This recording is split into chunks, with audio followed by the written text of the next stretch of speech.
Aš šiandien irgi taip džiaugiausi, kad ginčas tokia kitokia nata pradėjau prozišką, nes irgi panorėjau šiandien išeiti iš savo žanro ir paskaityti prozą. Pafleksinsiu, šiandien įrašinėjau audio knygą šitos prozos, tai jau prasitreniravus esu, žodžiu, važiuojam. Sėdim kavinėje ant jūros kranto. Aš užsisakau falafelių ir bulvių su lupena, jis žalio tono damburi. Nemėgstu žalios žuvies, jis puikiai tai žino ir akivaizdžiai yra nenusiteikęs dalintis, o veikiau priešingai nusiteikęs nesidalinti.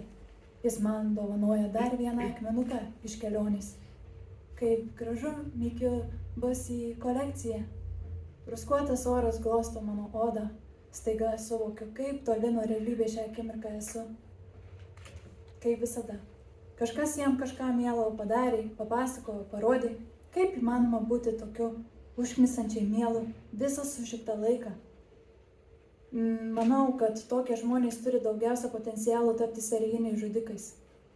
Aš bandau pralementi, kad prastai jaučiuosi su juo, ne tik dabar, bet visada, nesurezgu nei žodžių, nei minčių, net nežinau, ką ir pasakyti. Ir tą naktį mylimais kažko labai įsikarščiavę, jis ant viršaus, jam iš nosies pradeda bėgti kraujas.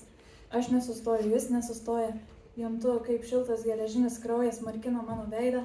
Gal galim apsikeisti? Paklausė jis. Žaibo greitumu atsiduriu viršuje ir toliau joju kaip jojusi, bučiuodama jį paplūdusį kraujais. Štai taip jis iš tiesų patampa, dirbantis po manimi. Aš tave myliu, tyliai sako jis. Aš irgi tave, sakau net nemirktelėjusi. Romantika stipriai pervertinta. Ačiū.